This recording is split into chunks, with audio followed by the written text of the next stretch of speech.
안녕하세요.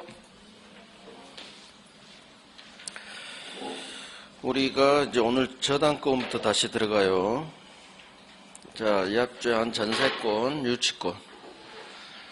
한번 들어봐요. 전세권, 내가 전세 줍니다. 부동산, 토지 전세, 건물 전세. 그 다음 부동산 일부에도 용익물권 대여 전세. 반드시 전세금 지급해야 됩니다. 설정계약 플러스 등기. 등기 박으면 전세권을 취득하고 인도는 전세권의 필수 요소는 아니에요. 자, 전세 존속기간 봐야 되고 그 다음 전세권의 효력으로서 전세권자의 권리 의무, 마지막으로 전세권의 소멸. 전세권은 일단 사용한다는 측면에서 용익물권적 성격, 그 다음 기간 끝나면 전세금 받고 이사 가야 되는데 전세금을 안 주면 전세금에 대해서 자기 후순위 권리자 기타 다른 채권자를 제끼고 우선 변제받을 수 있는 우선 변제권이 있어요. 담보물권적 성격도 같이 갖고 있어요. 존속기간, 기간 정하고 세 들어갈 수도 있고 기간을 정하지 않고 세 들어갈 수 있어요. 자, 기간 정합니다. 우리 법이 지상권하고 반대예요. 지상권은 최소 30년 이상 최단기간을 보장해 주지만 전세권은 반대예요. 최장기 10년 넘지 못합니다. 넘었다 단축시켜버려요. 그러니까 10년 넘지 못한다. 그 다음 건물 전세에 두 가지 특성이 있어요. 건물 전세만큼은 1년 보장해줘요. 1년. 그 다음 건물 전세에만 법정갱신이 인정돼요. 자, 법정갱신이 뭐냐? 자동갱신인데 법이 정한 요건을 갖추면 자동갱신됩니다. 기간 만료 전 6달부터 한 달 사이에 주인한테 아무런 연락이 없어요. 그러면 그 기간이 만료된 때 전 전세권하고 똑같은 조건으로 다시 전세권을 설정한 걸로 법이 봐버려요. 자, 재계약된 거예요. 단 전세금은 오르지 않았지만 조건은 똑같지만 기간만큼은 정함이 없는 걸로 바뀌어버립니다. 이걸 외워야 돼요. 법정갱신이 된 경우 기간은 정함이 없는 전세가 된다. 자, 이게 건물 전세 두 가지 특성이고 기간을 정하지 않고 들어갔어요. 그러면 그대로 외워야 돼요. 각 당사자는 서로 언제든지 이사 가주세요. 저 이사 갑니다. 전세권의 소멸을 통고할 수 있고 알렐고가 나오면 바로 소멸하는 게 아니라 일정 시간이 지난 후 소멸하는데 기간은 6달 후 소멸합니다. 이게 기간 정하지 않은 전세의 소멸 통고 제도예요. 자, 그러면 존속기간 받고 전세권의 효력. 자, 점유하면서 사용할 텐데 그 전에 법조문 두 개가 있어요. 타인 건물이네요. 그러면 남의 땅에 건물을 올린 사람은 이 토지를 사용할 수 있는 권리를 토지 소유자로부터 얻어야 돼요. 그래야 철거가 안 돼요. 건물 소유를 목적으로 이놈이 지상권이나 임차권을 설정해 놨을 거예요. 자, 이 상태에서 건물에 전세를 줘요. 그러면 이 건물 전세권의 효력은 건물 소유를 목적으로 한 이 토지 지상권, 토지 임차권에도 그대로 미칩니다. 이게 타인 건물 전세의 효력. 자, 그러고 토지 건물이 동일 갑갑 소유다가 이놈이 토지만 팔아요. A한테. 토지 건물 소유자가 동일하다가 갑갑 동일하다가 A 값으로 달라졌어요. 머릿속으로 그려야 돼요. 대지의 특별승계인은 건물 소유자인, 여기 건물에 전세를 줘요. 건물 소유자인 설정자에게 지상권을 설정한 걸로 봅니다. 법정지상권은 동일하다가 달라졌을 때 법정지상권이 태어나는데 전세권자, 세입자가 아니라 설정자, 건물 소유자가 법정지상권 취득해요. 이게 전세권에서 나오는 법정지상권. 자, 점유하면서 사용할 수 있는 권리가 있겠죠. 용익물권이니까. 누군가 불법 점거 들어왔어요. 그럼 전세권이 침해됐겠죠. 그러면 물권적 청구권 나가주세요. 전세권에게 물청 나오고 또 점유하고 있으니까 점유권도 있겠죠. 점유보호 청구권으로도 나가 할 수 있다. 지상 전세권의 상린관계 규정 준용합니다. 세입자도 옆집 통행할 수 있고 통행권 같은 거 상린관계 규정 준용된다. 자, 전세권 처분의 자유. 하지만 지상권과 다른 점 제한도 가능해요. 처분의 자유도 있지만 제한도 가능하다. 이게 전세권의 특성이에요. 자, 처분한다는 게 뭐냐? 팔아 제끼는 거, 양도, 그다음 담보대출 일으키는 거, 저당권 설정, 그다음 세 주는 거, 전전세 또는 채권으로서의 임대. 이거 자유예요. 다 주인, 설정자 동의 필요 없습니다. 막 세 주고 팔아 제낄 수 있어요. 하지만 설정행위로 이거 금지할 수 있다. 금지할 수 있다. 자, 처분의 자유와 제한. 전전세, 전세권자 을이 남은 기간 내에서 물건으로서 전세권을 주는 게 전전세예요. 따라 전전세권 물건이기 때문에 병이 전전세권을 취득하려면 전전세권 설정계약 플러스 등기를 해야 되고 새끼 칠 때는 자기 권한 범위 내에서 따라서 원전세권을 초과할 수는 없어요. 기간이든 전세금이든 전전세금이든. 이게 전전세예요. 전전세 자유죠. 처분 자유니까 힘이 센 만큼 책임도 가중됩니다. 그래서 너 전전세 또는 임대하지 않았더라면 면할 수 있었던 불강력적 손해에 대해서도 책임져라 라는 법조문이 있어요. 자, 이게 전전세 임대고, 자, 의무 두 개 있어요. 용법대로 사용할 의무가 있고, 그 다음 고장나면 전세권자가 수선할 의무를 부담해요. 이유는 직접 지배성 때문에 고장나면 네 돈으로 네가 직접 고쳐. 따라서 수선 의무를 전세권자가 부담하기 때문에 만약 보일러가 고장났다. 전세권자 네 돈으로 고쳐요. 그래서 보일러 수리비용, 필요비죠. 보존비, 필요비. 이거 주인한테 달라 할 수 없다. 전세권자, 지상권자, 물권자는 필요비 상환 청구권이 없어요. 필요비 상환 청구 없다. 그 다음 용법대로 사용해야 되는데 이놈이 도박장으로 써요. 용법에 반했죠? 의무 위반했다. 방배예요. 방배 소멸시켜버립니다. 그래서 전세권 설정자의 소멸 청구는 용법대로 사용 안 했을 때 의무 위반했다. 방배 이게 소멸 청구권이에요. 설정자의. 자, 그러면 권리 의무 다 했고 소멸 공통소멸 사유 멸실로 소멸하겠죠. 혼동이 일어났네요. 그 다음 용익물권이니까 소멸시효도 걸려요. 소멸시효. 그 다음에 포기. 자, 멸실에서 법조문 두 개가 있어요. 불강력으로 전세 목적물이 멸실했네요. 그러면 그 부분 전세권은 소멸합니다. 하지만 전세권자 지가 불냈어요. 책임 있는 사유로 멸실했네요. 그러면 손해배상, 네가 불냈으니까 손해배상 책임이 있다. 그 다음 멸실, 혼동, 소멸시효, 포기. 자, 포기.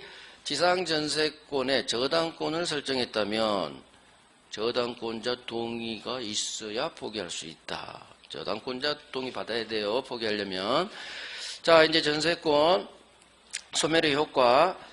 소멸합니다. 그러면 이제 방패해줘야겠죠. 전세금 주고 목적물 인도하고 동시행이에요. 그런데 하나가 더 붙죠.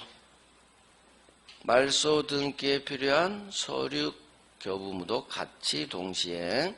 자, 전세금 받고 이사 가야 되는데 주인이 전세금을 안 줍니다. 전세금 반환을 지체해요. 전세권은 마치 저당권과 똑같이 전세금에 대한 우선 변제권이 있어요. 따라서 전세금을 안 주면 이 목적물에 대해서 경매권을 줍니다. 그래서 경매로 날려버려요. 그 다음 부속물 매수 청구권이라는 게 나와요. 자, 전세권자가 붙였죠. 붙였어. 그런데 권원에 의한 붙인 거죠. 따라서 이거 부합물이 아닌 부속물. 부속물은 독립물. 전세권자 소유예요. 따라서 이사 갈 때 우리 법이 설정자도 너 네 에어컨 나한테 팔아. 벽걸이 에어컨. 정당한 이유 없이 거절 못해요. 설정자도 매수청구권 주고 전세권자도 주인 내 벽걸이 에어컨 사세요. 전세권자도 부속물 매수청구권 똑같이 둘 다 인정해줘요. 단 전세권자가 에어컨 사세요 하려면 두 가지 요건에 해당돼야 돼요. 첫 번째, 설정자 주인 동의 얻어 부속시켰거나 또는 설정자로부터 매수한 경우에 그래야 매수 청구할 수 있다. 자, 비용상환 청구 인정되고 유익비, 필요비는 안 되지만 유익비는 인정됩니다.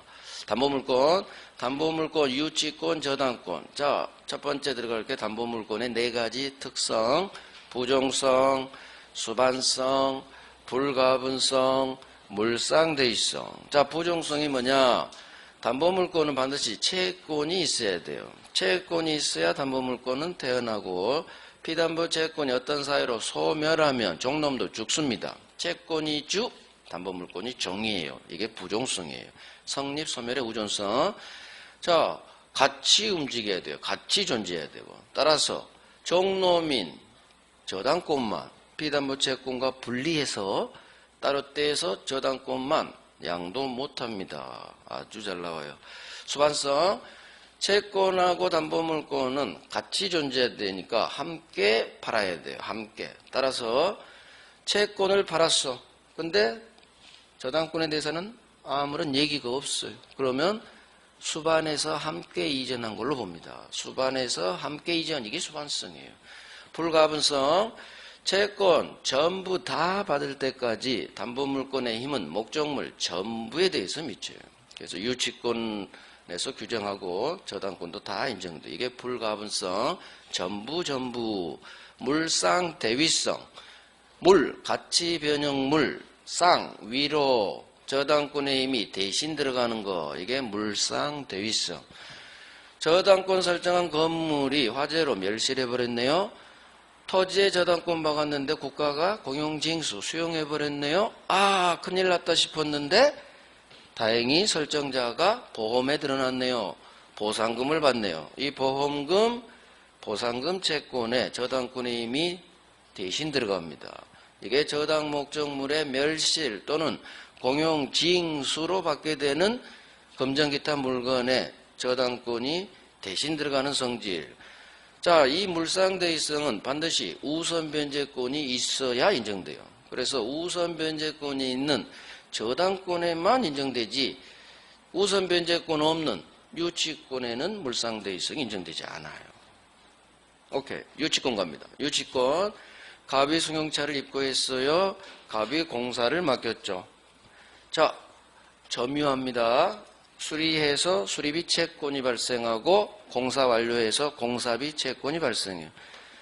채권자인데 채무자 이놈이 수리비를 안 줘요? 공사비를 안 줘요? 그럴 때 지가 점유하고 있는 이 유치 목적물을 저 돈 주실 때까지 못 돌려드립니다. 이게 유치권이에요. 자, 유치권은 설정 계약이란 게 없어요. 법이 정한 이 요건을 갖추면 태어납니다. 법이 정한 담보물권.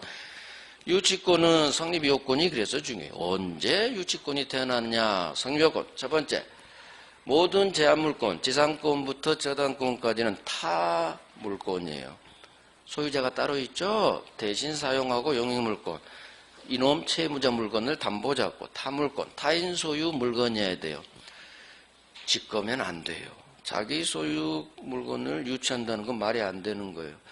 타인 소유 물건일 것 직거면 안 돼. 이 타인은 꼭 채무자 소유일 필요는 없어요. 아버지 차 끌고 와도 되죠. 채무자 소유 아닌 제3자 소유라도 상관없다. 두 번째, 가장 중요하죠. 반드시 부종성에 따라 채권이 있어야 돼요. 중요한 것은 을이 갑에 대해 가지고 모든 채권이 아니에요. 이 채권은 반드시 점유하고 있는 이 물건에 관하여 생긴 채권. 물건에 관하여 생긴 채권, 이게 뭐냐? 목적물 자체로부터 발생해야 돼요. 그럼 목적물 자체로부터 발생한다는 게 또 뭐냐? 대표가 목적물, 이 물건에 비용 들어가면 요건을 갖췄다고요. 그래서 승용차 수리 들어갔죠? 건물에 공사 들어갔죠? 수리비, 공사비, 필요비, 유익비. 비로 끝나는 채권이 유치권의 피담보 채권이 돼요. 그러면 이 채권이 성립했어요. 하나 더 갖춰야 돼요. 변제기에 도달해야 돼요. 그래서 수리비 주세요. 공사비 주세요. 변제기에 도달해 있을 것. 자, 두 번째 요건, 점유하고 있어야 돼요. 점유는 유치권에서 아주 중요한 거예요. 끝날 때까지 계속 점유해야 돼요. 계속. 자, 이 점유는 당연히 적법한 점유야겠죠. 따라서 불법 점유다? 그러면 권리 주지 않아요. 불법 점유는 유치권 태어나잖아요. 두 번째, 이 점유는 항상 세트예요. 직접 점유든 간접 점유든, 즉 간접 점유로도 유치권 태어납니다. 그래서 을이 승용차를 옆집에 맡겼어요. 맡긴 거죠. 간접 점유. 상관없습니다. 유치권 됩니다. 그 다음 점유하다가 보통 나중에 수리 완료 채권이 발생하겠지. 하지만 꼭 그럴 필요는 없어요. 먼저 채권이 발생한 후, 그 후 점유를 취득해도 상관없어요. 누가 먼저냐는 중요하지 않다는 얘기예요. 채권, 점유 이 두 가지 갖추면 유치권 그때 태어납니다. 순서는 중요하지 않다는 얘기예요. 자, 마지막 요건으로 유치권 배제 특약 가능합니다. 그래서 차 맡기면서 제가 수리비를 안 주더라도 유치하기 없기 오케이 하면 유치권 배제 특약 성립한 거예요. 그래서 유치권 배제 특약은 유효. 자, 여기까지가 성립 요건이에요. 효력, 유치권자의 권리, 유치권자의 의무. 권리 5개, 의무 2개예요. 첫 번째, 가장 중요한 권리, 유치할 권리. 유치할 권리가 뭐냐? 머물유, 둘치, 인도 거절이에요. 유치권은 물권이기 때문에 꼭 채무자에 대해서만 유치권 행사할 수 있는 게 아니라 이 건물이 경매로 날아갔어요. 제3자죠? 모든 3자, 경락인에 대해서까지 저 공사비 받을 때까지 못 줍니다. 당신한테 건물 못 줘요. 그래서 유치권은 경락인을 포함한 모든 3자에게 다 들이댈 수 있다. 물권이니까 절대권. 자, 두 번째 경매권이 있어요. 유치권은 지채권에 대한 우선 변제권이 없어요. 담보물권인데도 우선 변제권 없어. 유치할 권리만 있어요. 우선 변제권 없어. 따라서 물상대의성도 없어요. 우선 변제권이 없기 때문에 물상대의성도 없어. 하지만 경매권은 줘요. 경매권. 이 경매권은 우선 변제를 받기 위한 경매가 아니라 현금화하기 위한 경매라고 했어요. 그래서 경매권이 있어. 두 번째, 간이 쉽게 변제, 자기 채권 변제 이 유치물로서 충당이 가능해요. 그래서 승용차로 변제 충당. 스스로 못해요. 법원에 청구해야 돼요. 간이 변제 충당권. 그 다음 이 건물로부터 월세를 받아서 까나갈 수 있어요. 이게 과실수취권이고, 그 다음 마지막 점유하면 항상 비용이 발생해요. 그래서 비용은 언제나 점유하는 놈한테 발생해요. 필요비, 유익비, 당연히 상환청구권이 있습니다. 비용 상환청구권. 이게 5가지 권리. 자, 의무 2개. 얘 거 아니죠? 남의 거니까 조심스럽게 관리하세요. 선관지 의무, 지 거 아니죠? 채무자 승낙 없이 지가 막 승용차 타면 안 되겠죠? 빌려줘도 안 돼요. 채무자 승낙 없이 사용, 대여, 담보대행 제공하지 마세요. 하지만 보존에 필요한 사용은 괜찮아요. 보존이라는 2글자가 뜨면 서술어는 다 할 수 있다로 끝나요. 보존에 필요한 사용은 괜찮다, 할 수 있다. 승낙 없어도 상관없어요. 그런데 이 2가지 의무를 위반했다. 의무 위반했다, 방패. 소멸 청구로 소멸합니다. 그래서 제한물권 동네는 의무 위반했다, 방패. 이게 소멸 청구권이에요. 그래서 소멸 청구로 소멸하고, 자, 이제 유치권 소멸. 자, 멸실로 소멸하겠죠? 공통소멸사유, 혼동이 일어났어요. 소멸. 담보물권은 소멸시효 대상이 아니에요. 점유유치권은 점유하고 있는 한 소멸시효 안 걸려. 그래서 소멸시효 사유는 용익물권만 나오고 유치권에는 작동되지 않아요. 포기, 유치권 포기하면 소멸하겠죠. 자, 여기서 이제 부종성에 따라 비담보 채권이 소멸하면 담보물권 소멸, 부종성. 법조문 하나가 있어요. 유치권 행사 중이야. 그러면 내 채권 소멸시효도 행사 중이냐? 그래서 진행하지 않느냐? 그렇지가 않아요. 유치권 행사하고 채권 행사는 전혀 별개. 따라서 유치권 행사하고 있다 하더라도 내 채권 소멸시효는 상관없이 별개로 쑥쑥 진행하고 있다. 자, 그 다음 다른 담보 제공하면서 소멸 좀 시켜주세요. 롤렉스로 교체하죠. 벤츠는 좀 돌려주세요. 타 담보 제공 소멸. 그다음 가장 중요하죠. 점유를 상실하면 유치권은 바로 소멸. 따라서 도둑놈이 승용차를 훔쳐갔다. 점유 상실하는 순간 의뢰 유치권은 소멸. 더 이상 유치권자가 아니에요. 유치권자가 아니기 때문에 유치권에 대한 물권적 청구권 행사할 수가 없다. 점유권으로 돌려받으세요. 점유보호 청구권. 됐어요. 이제 저당권 갑니다. 지금 안 들려도 상관없어요. 이걸 어떻게 하시느냐. 제가 이걸 요약 정리를 해주는 이유는 지금 들리면 좋겠지만 여러분들 다 안 들려요. 녹음을 하세요. 녹음을. 핸드폰으로. 우리 제가 2부터 했잖아요. 이걸 녹음을 해서 앞으로 시험 볼 때까지 계속 들으세요. 계속. 시험 왔다 갔다 할 때. 집에서도 누워서 듣고. 달달달달 외워버리란 얘기예요. 이해의 바탕 위에서. 엄청난 효과가 있어요. 그래서 제가 지금 해드린 거예요. 이 시간을 쪼개가면서. 그러니까 반드시 녹음해서 계속 들으시고 3월에는 제가 프린트물 주면서 또 요약 정리를 해드릴 거예요. 그러니까 지금 한 거하고 3, 4월에 하는 걸 녹음을 시켜서 시험 볼 때까지 계속 왔다 갔다 자투리 시간에 들으면 아주 많은 효과를 봐요. 지금 들으라고 한 게 아니에요. 나중에 계속 들었어요. 그러면 민법에 자신감이 생겨요. 결국 지금 제가 얘기한 게 시험에 나와요. 그래서 이해하고 외워버려야지. 외운다는 얘기는 저같이 안 보고 하라는 게 아니에요. 해당 내용을 듣고 그렇지.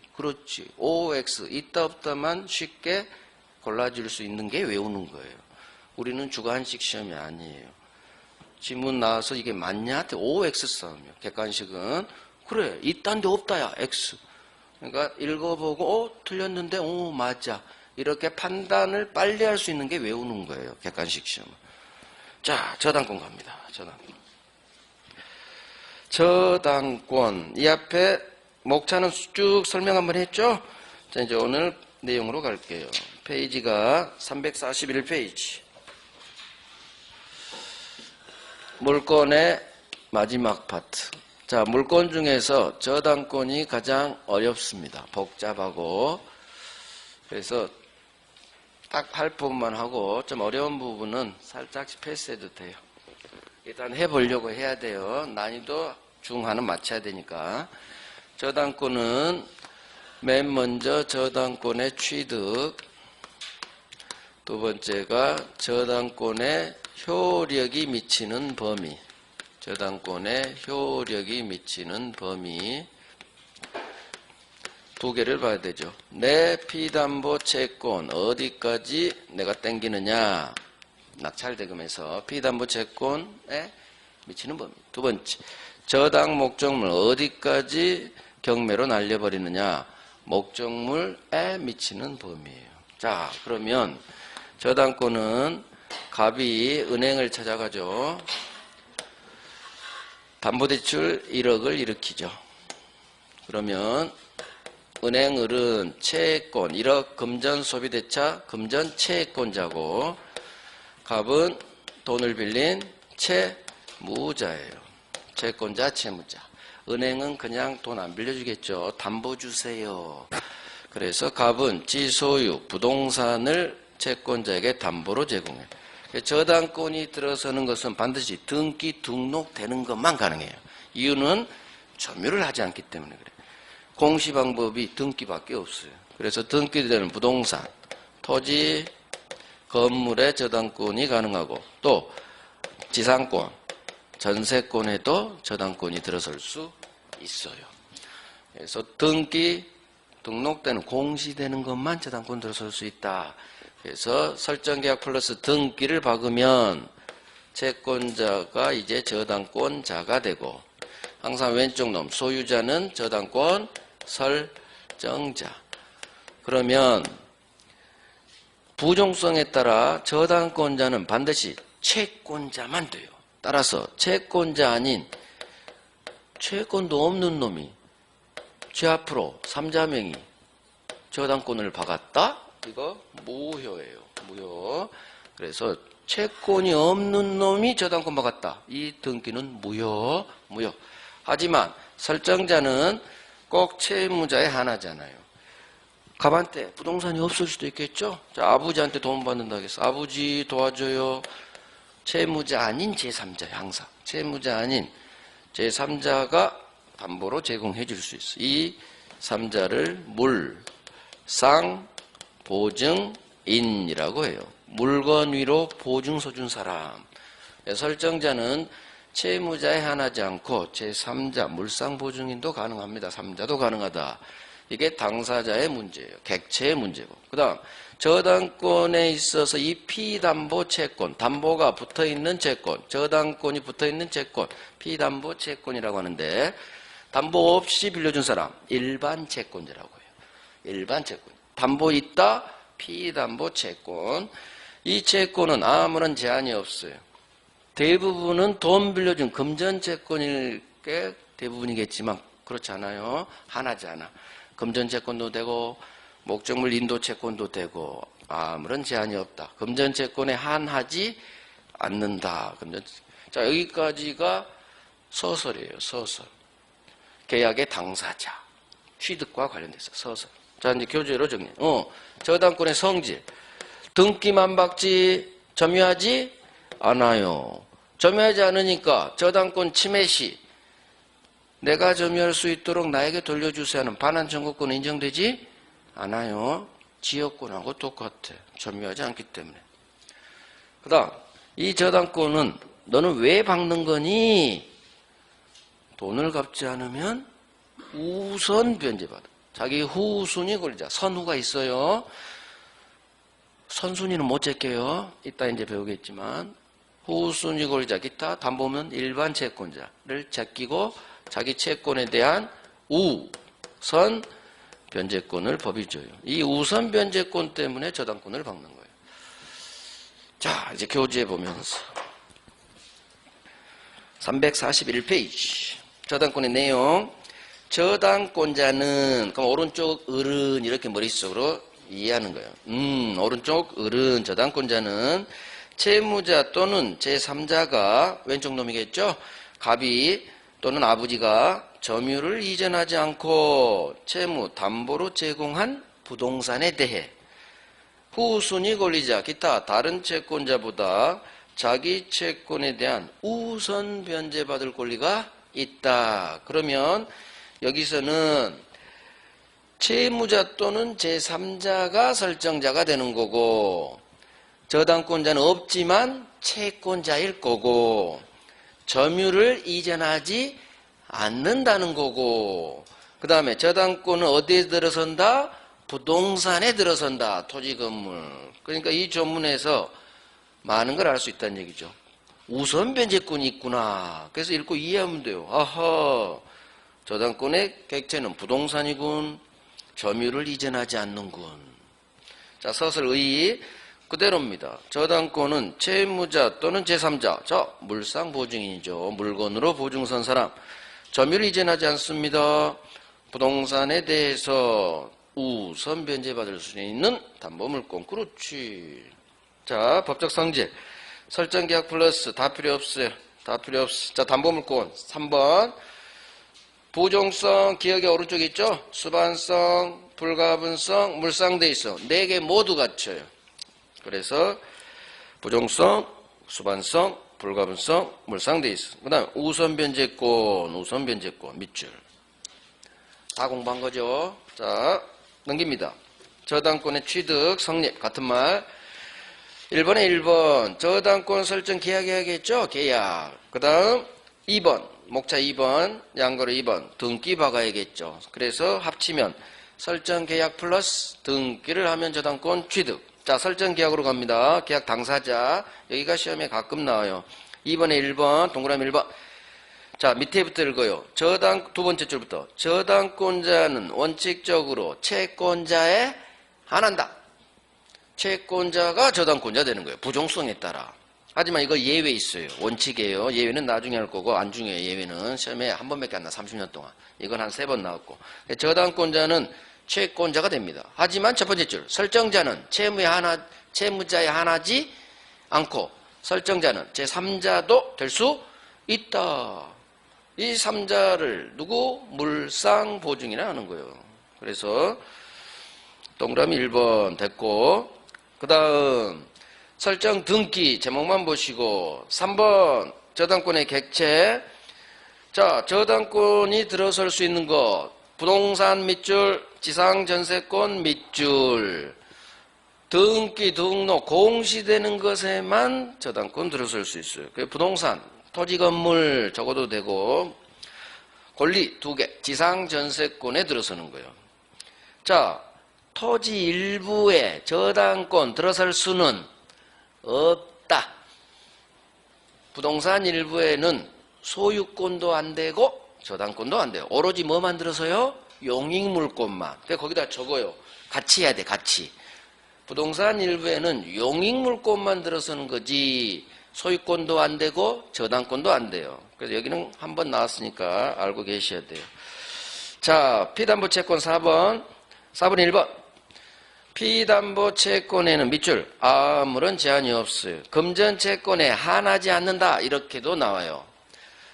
금전채권에 한하지 않아. 즉 모든 채권이 다 된다는 얘기예요.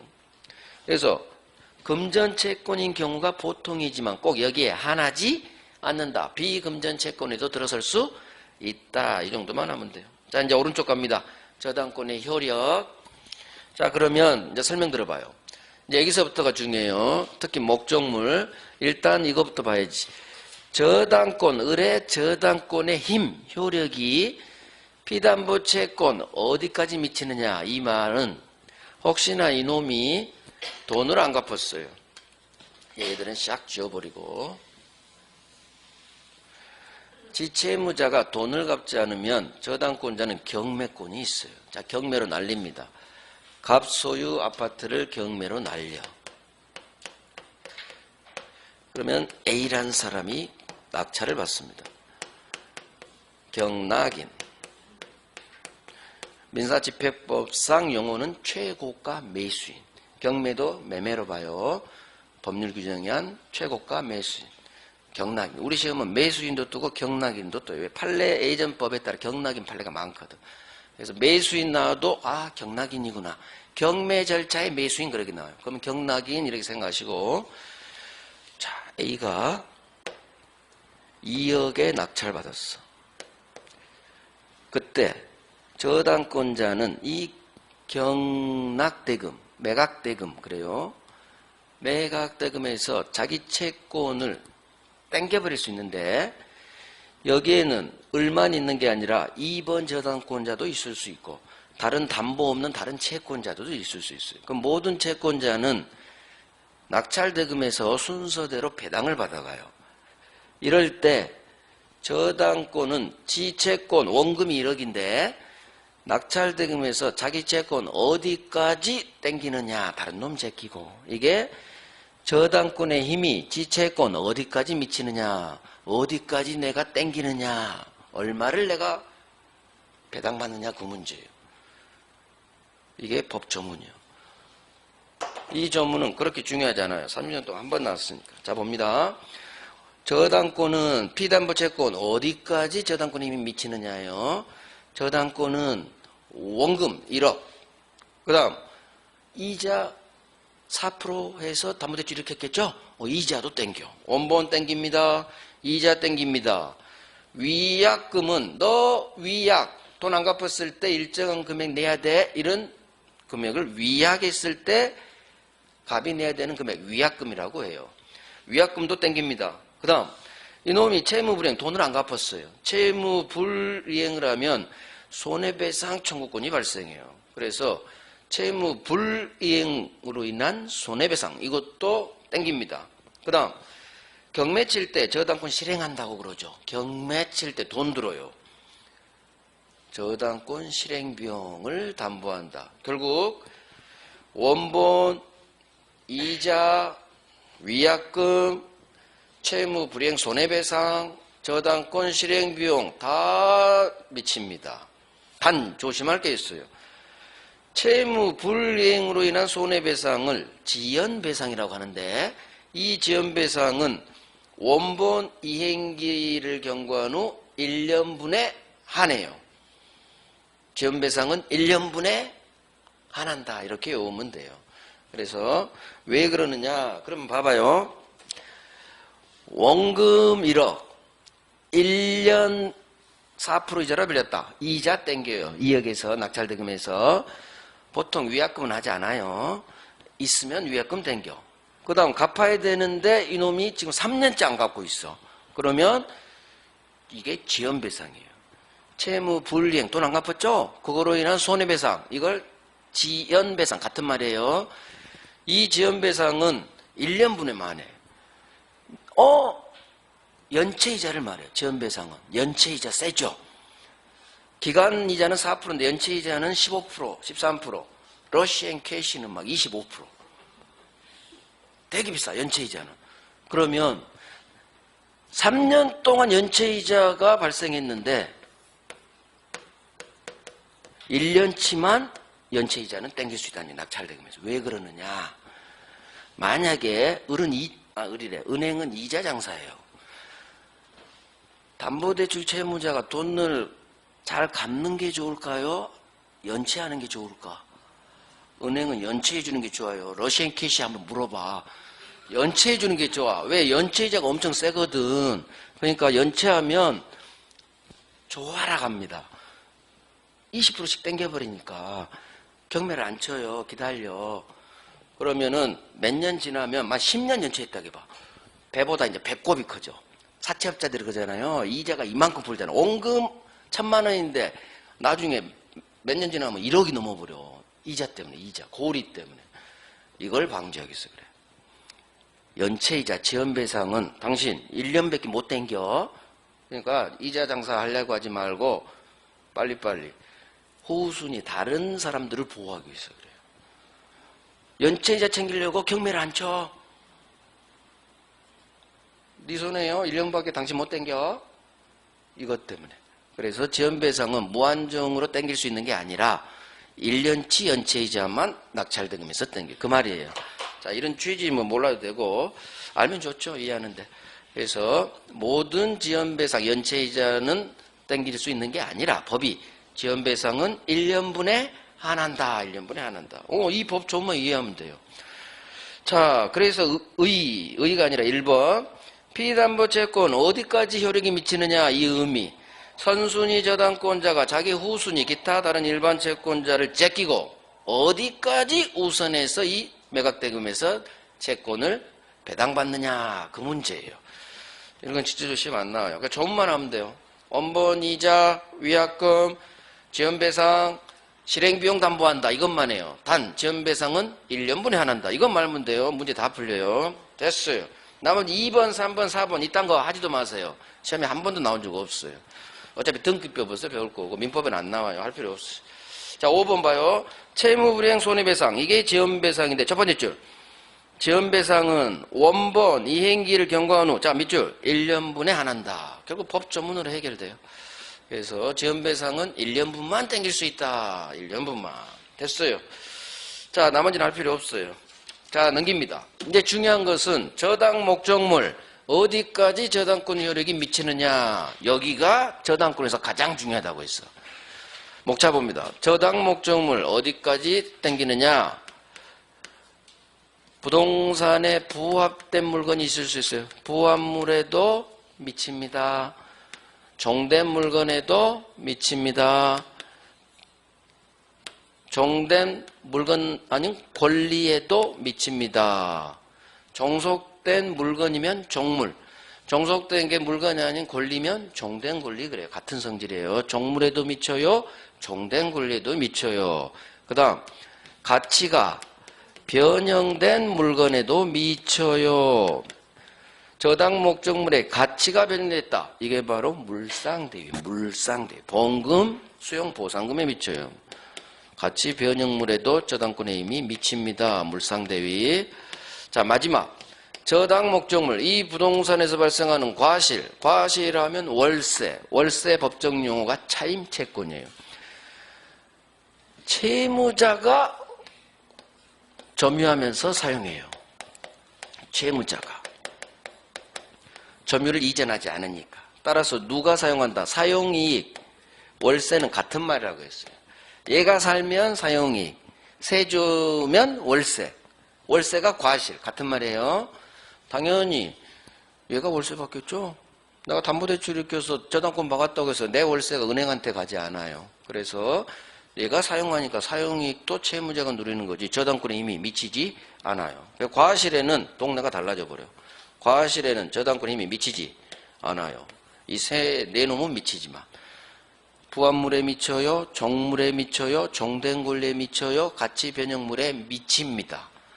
하지만 과실, 저당 목적이 발생한 월세는 저당권에 이미 미치지 않아요. 자, 이제 하나씩 봅니다. 부합물에 미친다, 종물, 종된 권리에 미친다. 이게 무슨 말이냐?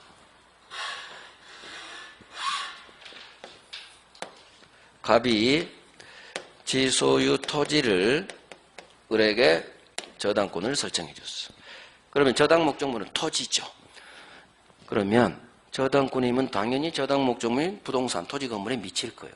근데 문제는 이 토지에 누군가 무단으로 나무를 식재했다는 얘기지. 자, 소유권 부아파트 그쪽 연계시켜야 돼요. 그러면 A란 놈이 갑당에 허락 없이 무단으로 나무 심었어.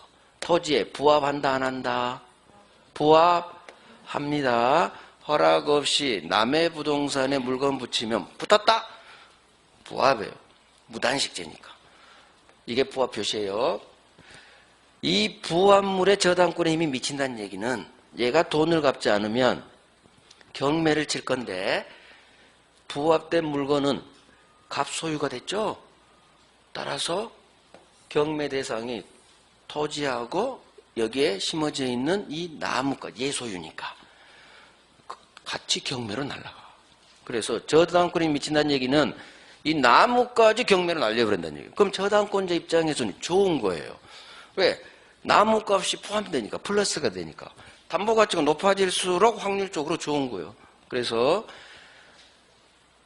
저당 목적물에 부합된 물건에 대해서도 저당권에 이미 미친다는 얘기는 이것까지 경매로 날아간다는 얘기예요. 따라서 저당권에 이미 미친다는 얘기는 결국 이 토지를 경매했을 때 경락받은 경락인은 이 부합된 물건까지 같이 소유권을 취득해요.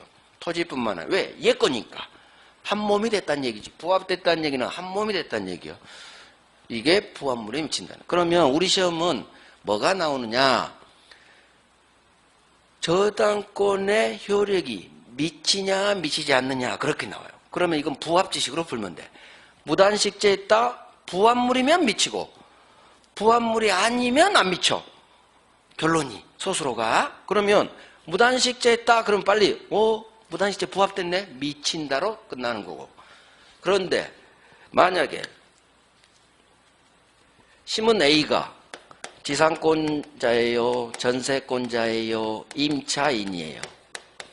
자, 임차인, 지상전세 임차인이 심었어. 저당권에 이미 임차인이 심은 나무에 미치느냐 안 미치느냐를 판단하려면 이게 부합됐냐 안 됐냐를 판단해야 돼. 지상전세 임차인이 심었어. 부합돼요? 부합 안 돼요? 부합 안 돼요. 권원에 의한 부속물이 되는 거예요. 그래서 권리자가 심으면 권원에 의한 부속물은 부합되지 않는다는 얘기. 부합물이 아니죠? 부합물이 아니니까 미치지 않는다. 이놈은 미친다, 미치지 않는다. 그 다음 A란 놈이 건물을 신축했어. 갑당에 허락 없이. 자, 부합돼요 안 돼요?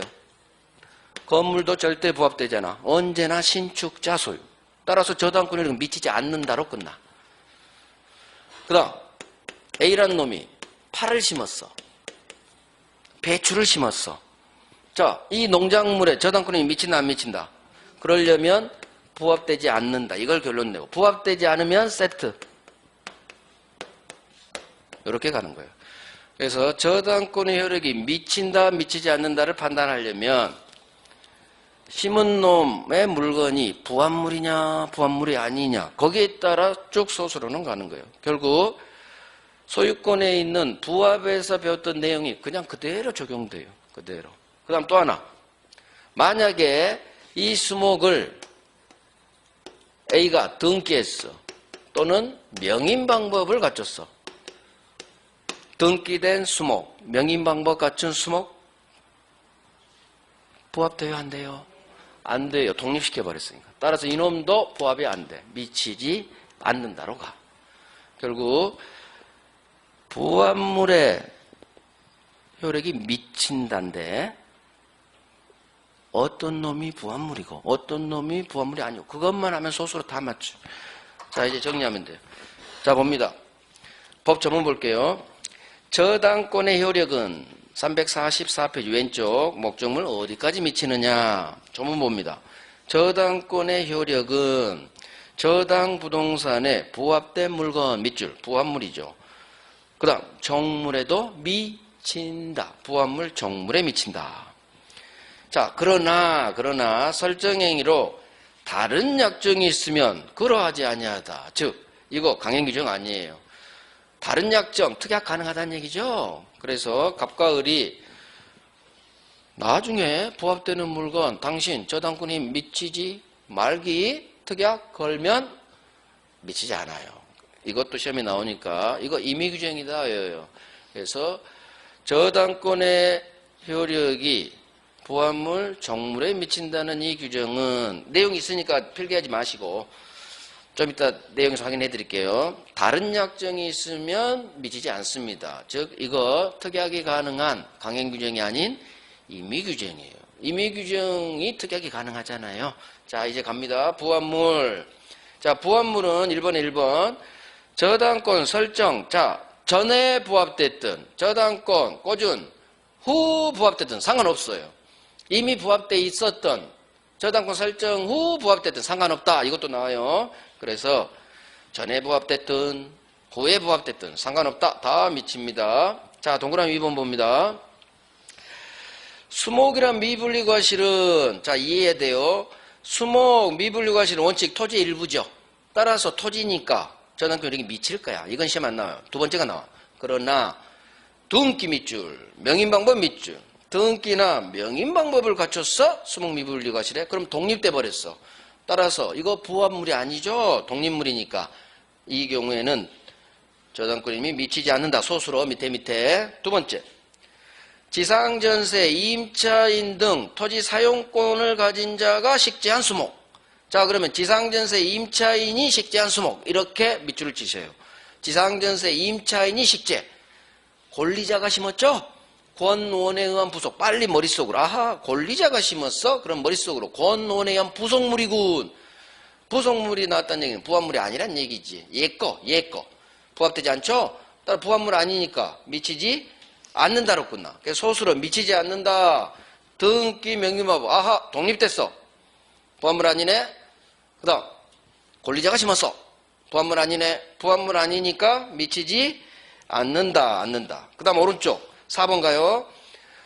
건물, 농작물 마찬가지 부합하지 않죠? 따라 소수로는 건물, 농작물의 저당권이면 미치지 않는다. 결국 지금 본 게 우리 시험에 나오는 부합물 아닌 놈들, 미치지 않는 놈들이에요. 그래서 건물, 농작물, 등기, 명의방법 갖춘 수목, 그 다음 권리자가 심은 수목, 얘들은 부합물이 아니기 때문에 저당권 효력이 미치지 않는다로 끝나야 맞는 지문. 하지만 3번, 왼쪽에 다시 3번, 이제 미치는 놈, 건물 증축했죠. 그러면 1층에 붙어버린다겠어. 특별한 사정이 없으면. 그러면 증축 부분은 원칙, 특별한 독립사항이 있단 말이 없으면 별개의 독립물이죠. 부합했죠. 그러면 증축 부분은 부합했기 때문에 저당권의 이미 미친 다로 끝나겠지. 그죠? 그래서 증축 부분은 구조상, 이용상, 독립성이 있다 이런 말만 없으면 부합되는 거예요. 그래서 1층에 붙어버립니다. 그러니까 이 증축 부분에도 저당권 효력이 미친다. 고딩만 보면 돼요. 고딩만. 그래서 무단식재 수목, 그 다음 이거 증축 부분 이놈만 우리 시험에 나오는 미치는 놈이고 나머지는 다 이제 안 미치는 놈이 나와요. 건물, 농작물, 등기 명인방법 수목, 그 다음 권리자가 심었네. 권리자가 지상전세 임차인. 자, 그러면 지금 통째로 여기가 다 별 3개예요. 여기가 다 별 3개야. 지금 1개. 그래서 2번, 3번, 4번 별 3개. 부합물이 나오면 여기서 나온다는 얘기예요. 여기서. 자, 종물이 뭐냐? 종물은 주물종물이에요. 설명 한번 들어봐요. 종물은 종속된 물건. 그러면은 반대말이 있겠죠. 주물. 주인된 물건. 그럼 종물이 뭐냐? 이건 우리 시험에 안 나와요. 우리 시험 범위가 아니야. 총칙 물건에서 나와요. 알 필요 없고 종물이 뭐냐? 알 필요 없어요. 주물에 도움되는 물건. 이게 종물이에요. 우리 시험은 저당권의 효력은 종물에 미친다. 이렇게만 나와요. 30년 동안. 종물 예로 구체 나온 적이 한 번도 없어. 그러니까 종물에도 미쳐. 자, 2번에 1번. 마찬가지. 설정 전에 종물이 됐든 설정 후 종물이 됐든 상관없다. 똑같아. 그래서 부합물이든 종물이든 그 시기는 상관없어요. 전에 부합됐든 전에 종물이 됐든 후에 부합됐든 후에 종물이 됐든 상관없다. 미칩니다. 그 다음 중요한 게 동그라미 2번. 종된 권리가 더 잘 나와요. 종된 권리. 자, 건물 저당권은 이 건물 소유를 목적으로 하는 지상 임차권에 미친다. 그대로예요. 건물에 내가 저당 잡았어. 그러면 건물 소유를 목적으로 한 지상 임차권이 뭘까요? 자, 설명 들어봐요. 갑이 A 소유 토지에 건물을 올렸어요. 그러면 항상 남의 땅에 타인 토지 건물은 우리 전세권에서 한 거 다시 한번 또 구조가 같아요. 타인 토지에 건물을 세우는 경우에는 이 건물이 철거되지 않으려면 이 토지를 사용할 수 있는 권리를 취득해야 돼요. 그렇지 않으면 소유자가 철거 청구, 물권적 청구권을 철거시켜버려요. 그래서 반드시 남의 땅에 건물을 올리는 사람은 이 토지를 사용할 수 있는 권리로서 지상권, 물권이나 대부분의 임차권, 이 임차권을 토지 사용 권리로 취득을 해요. 자, 그러면 타인 토지 건물 소유자 갑은 이 건물이 철거되지 않도록 이 토지를 사용할 수 있는 지상권이나 임차권을 설정한 상태에서 살고 있을 거예요. 자, 이러다가 갑이 이 건물, 지소유 건물, 땅은 지가 아니죠? 그러면 갑이 담보대출을 일으키면 을한테 저당권을 건물 담보로 설정했을 거예요. 그러면 이 건물에 대한 저당권의 힘은 건물의 소유권이 주, 이 소유를 목적으로 한 지상임차권이 종이에요. 우리 지상권이든 담보물권이든 다 주종의 관계가 있어요. 건물이 철거되지 않기 위해서 지상임차권이 필요한 거예요. 따라서 소유권이 주, 지상임차권은 이 소유, 건물을 위해 존재하는 종된 권리예요. 철거를 막기 위해. 이게 종된 권리예요. 소유권이 주, 지상임차권은 종. 소유권이 주, 지상임차권은 종. 지역권도 종이야.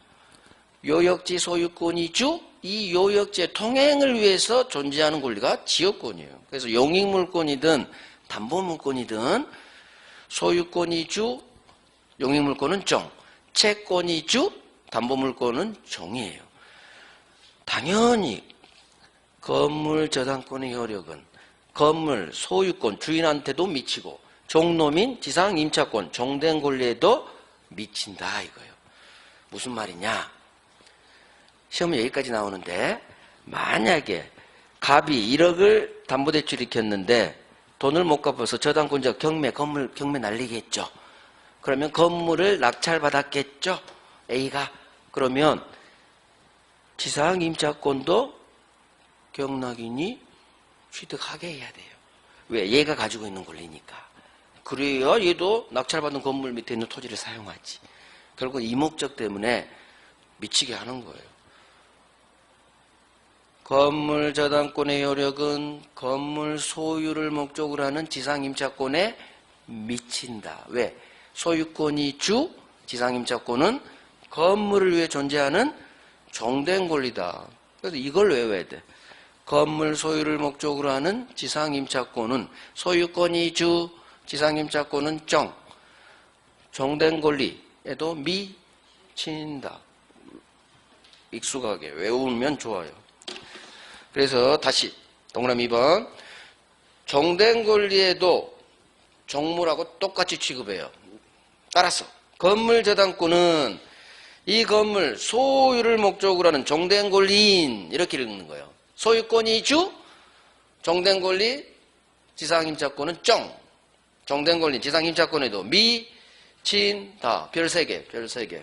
그래서 항상 소유를 목적으로 하는 이딴 말이 나오면 밑에는 아하 소유권이 주인이고 이놈은 종놈이구나. 건물이 철거되지 않기 위해 존재하는 종놈이구나. 지상임차권은 정. 익숙해집니다. 외우세요. 외워야 익숙해져. 자, 3번 임의규정.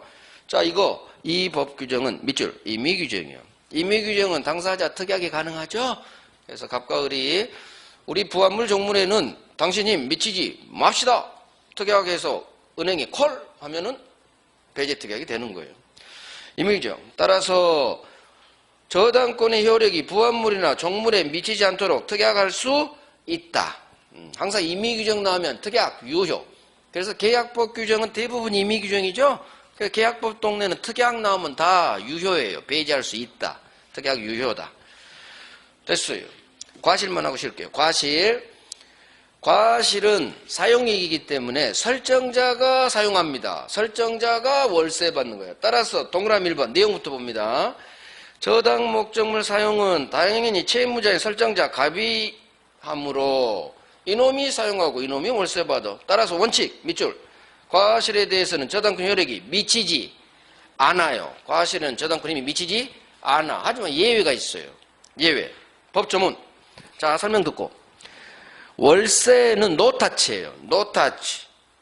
저당권 힘이 미치지 않아. 하지만 언제 미치느냐 예외. 이놈이 돈을 안 갚아서 을이 이 건물을 경매를 날리는 거예요. 그러면 경매 시작하는 건 이 부동산을 압류를 해요.